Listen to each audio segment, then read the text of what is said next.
Recentemente, cerca de 100 milhões de cristãos ao redor do mundo têm sofrido perseguições.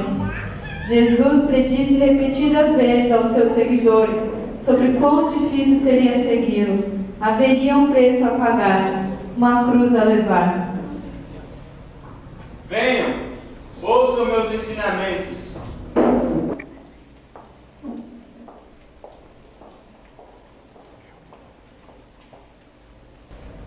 Se alguém vem a mim e ama seu pai, sua mãe, sua mulher, seus filhos, seus irmãos e irmãs, e até sua própria vida mais do que a mim, não pode ser meu discípulo. Aquele que não carrega sua cruz e não me segue, não pode ser meu discípulo. Qualquer um de vocês que não renunciar tudo que possui, não pode ser meu discípulo. Ninguém que põe a mão no arado e olha para trás é apto para o reino de Deus. De fato, todos os que desejam viver piedosamente em Cristo Jesus serão perseguidos. O discipulado tem um alto preço. Mesmo assim, em diversos países, os cristãos não têm se deixado intimidar e pagam o preço que for necessário para que a sua fé permaneça firme e o nome de Jesus seja propagado. Muitos estão aprisionados e outros pagaram com o próprio sangue, pois entendem a urgência de compartilhar a salvação com o homem perdido. A chama do Evangelho arde em seus corações e por isso, custe o que custar, sempre escolhem afirmar a fé em Jesus. O reino dos céus é como um tesouro escondido no campo.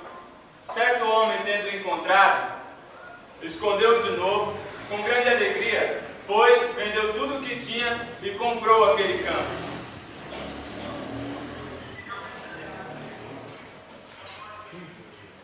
Alinjan é meu marido.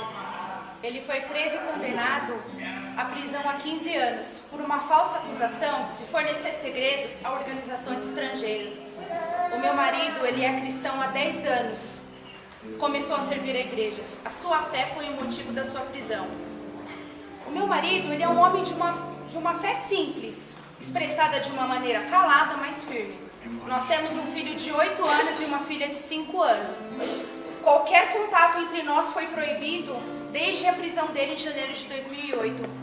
A nossa distância é de aproximadamente 24 horas de ônibus. Meu marido, o pastor Zang, foi detido sem acusações em dezembro de 2004, na província de Renan.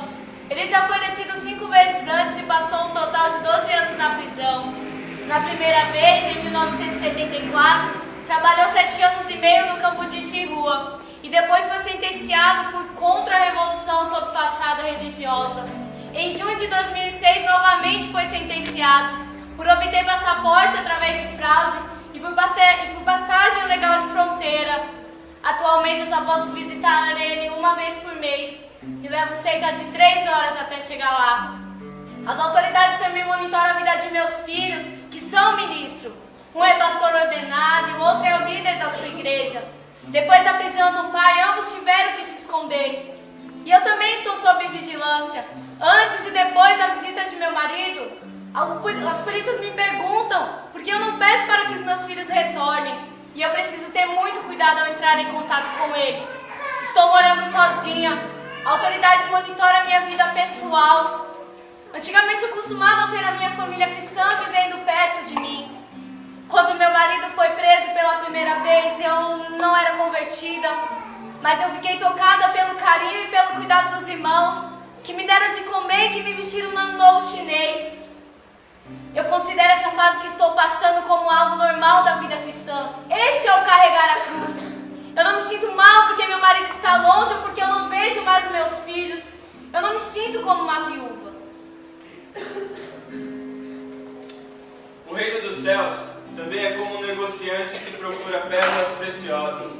Tendo encontrado uma pérola de grande valor, foi, vendeu tudo o que tinha e a comprou. Sou líder da igreja e uma antiga distribuidora de Bíblias da Portas Abertas na província de Henan. Há 11 anos, apesar da grande perseguição na China, Deus me mandou mudar-me para o sul, na província central de Yunnan, e ali estabelecer uma conexão, um lugar para fazer missões. Ali eu compartilhei minha missão, minha esperança, meus sonhos e expliquei a eles a importância das portas abertas. Nós apoiamos nossos missionários com orações e um pouco de dinheiro. Trabalhamos arduamente, trabalhamos mesmo, irmãos, para que a igreja chinesa, ela não dependa tanto assim de ajuda externa, sabe? É muito difícil, mas os cristãos chineses precisam ter responsabilidade sobre o evangelho na China. Nós também, irmãos, devemos expandir, sabe, irmãos, nós devemos expandir nossa forma de olhar o mundo e de invocar o Espírito Santo, o território espiritual no Oriente Médio. Todos os anos, centenas de missionários, grande parte deles da Irlanda e do Reino Unido, se juntam como voluntários para levar Bíblias aos cristãos da China. Eu me pergunto se existe privilégio maior do que nós levarmos a palavra de amor e vida eterna aos cristãos da China. Uma vez, estávamos em um grupo de 4 mulheres, eu, inglesa, mais uma inglesa, uma galense e uma norte-americana. Nós estávamos levando algumas Bíblias para a China e já era a última viagem para nós irmos para casa. E o nosso ônibus foi parado, fomos despejadas da alfândega no controle de fronteiras. Como eu era líder do grupo, eu pedi que as minhas companheiras fossem na frente para que elas não sofressem nenhum dano. E elas começaram a ser revistadas. E dentro de suas malas tinham Bíblias infantis e textos bíblicos. E aqueles oficiais começaram a ficar agitados. E o oficial-chefe pegou uma Bíblia infantil na mão e eu percebi que ele não entendeu que aquilo era uma Bíblia. Mas mesmo assim ele ficou muito bravo e pediu que elas fossem embora logo. Eu pensei, ai Senhor, que vai acontecer isso comigo também. Só que na hora que chegou a minha vez de ser revistada, eu estava com 2 malas. Uma pequenininha cinza, onde eu levava meus pertences pessoais, e uma mala preta, onde tinha a coisa mais preciosa que pode existir nesse mundo. Haviam 14 Bíblias, bem grandes, destinadas a pastores. E aí, quando eu estava lá, eles não se importaram com a minha malinha cinza, o que eles queriam era a minha mala preta. E aí, eles começaram a ficar agitados, e o oficial, o chefe, pegou meu passaporte na mão e começou a ver o que ia fazer comigo.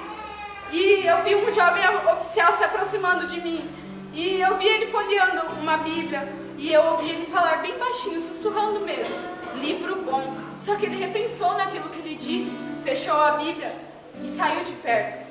O oficial-chefe, junto com outros oficiais, saíram levando meu passaporte, e naquela sala de alfândega ficou somente eu e aquele jovem oficial.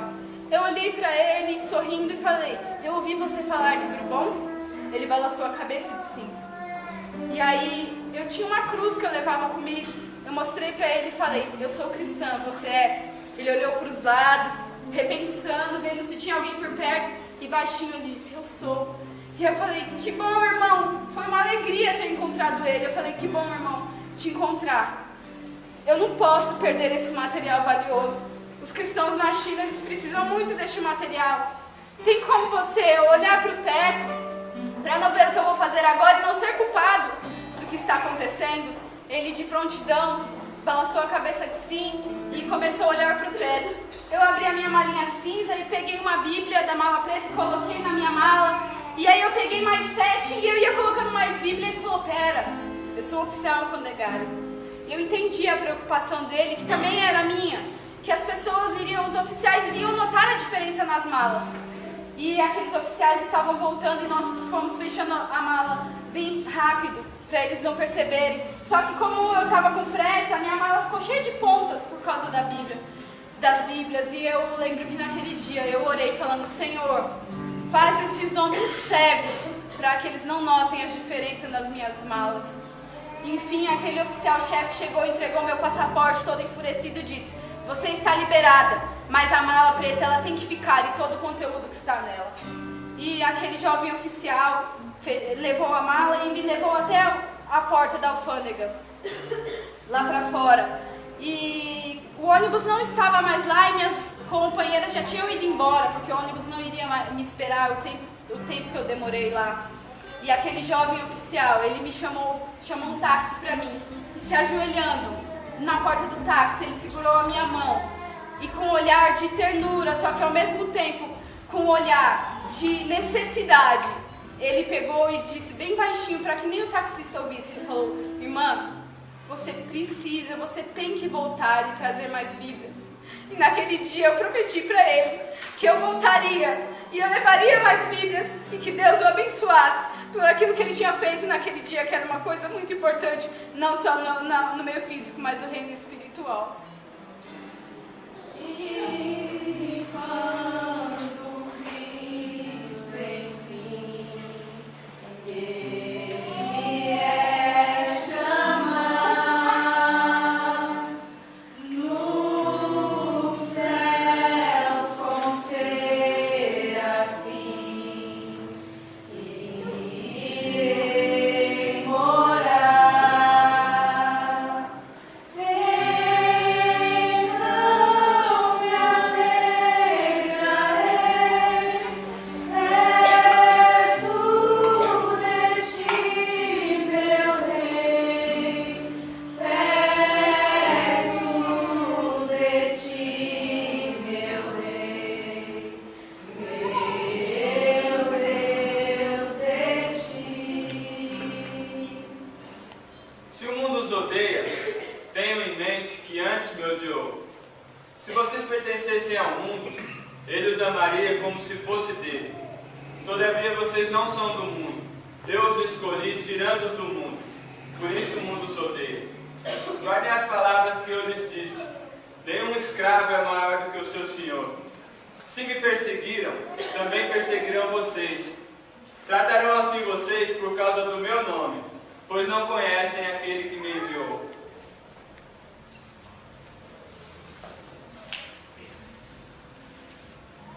Os nossos sofrimentos em nada podem ser comparados ao da cruz.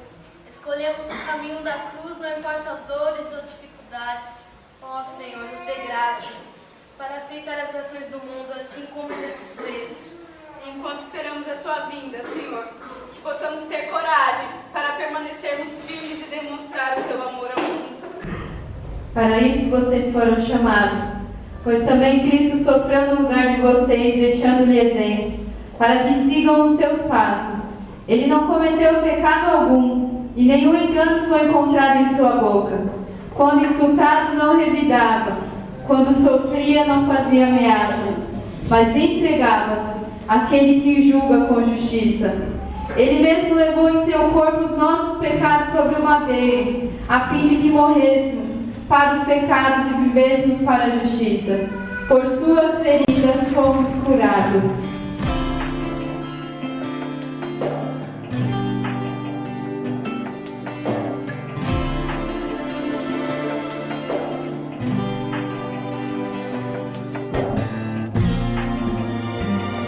Quem quiser vir após mim, negue-se a si mesmo.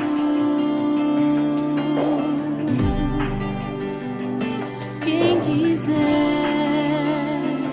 me seguir, tome a sua cruz. Dia após dia, negue-se a si mesmo. Dia após dia, tome a sua cruz. Quem quiser vir após mim, negue-se a si mesmo.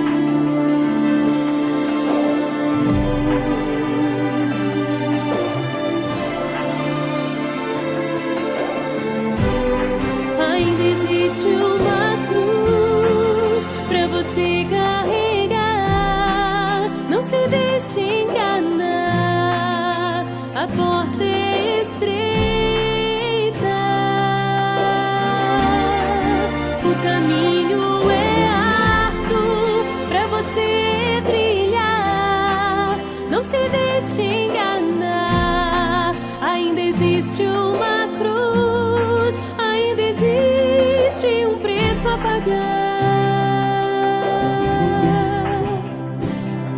quem achar a sua vida a perderá. Quem perder sua vida por amor de mim a encontrará. Dia após dia, negue-se a si mesmo. Dia após dia, tome a sua cruz. Quem perder sua vida por amor de mim a encontrará.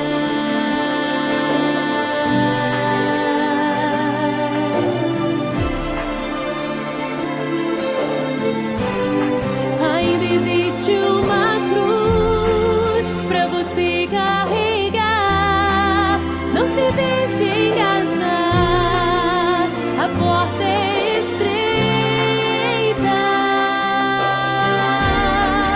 o caminho é árduo pra você trilhar. Não se deixe enganar, ainda existe uma cruz, ainda existe um preço a pagar.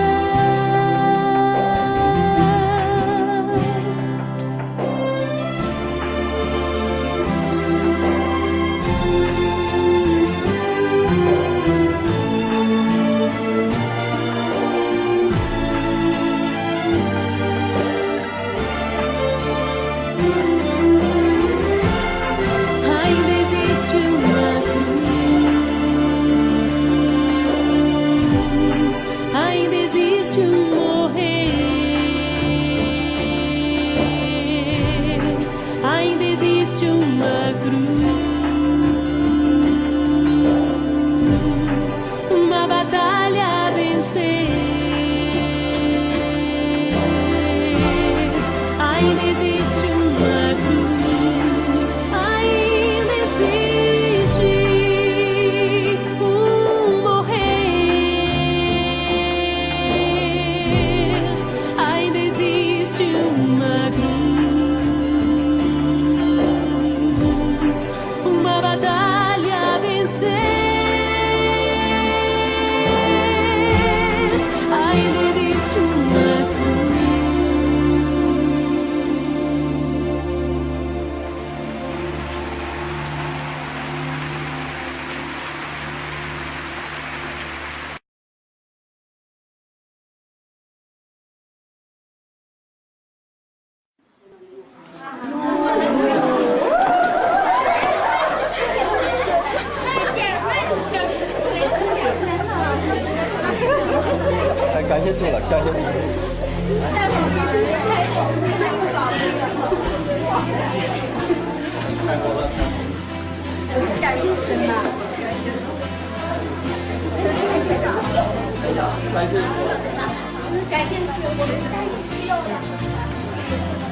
当我看到这本书，我可看到了那些帮助我们的基督徒，他们的血和力量回来了。就是有了这个时候去使用。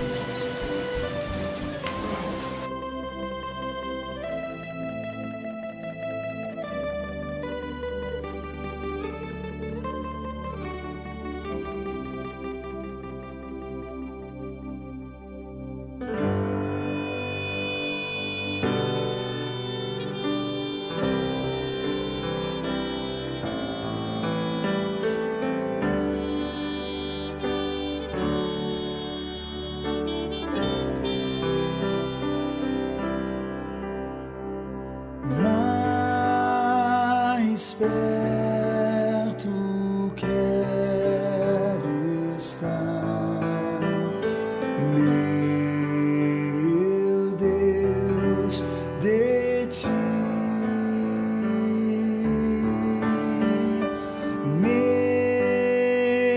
Mesmo que seja dor, que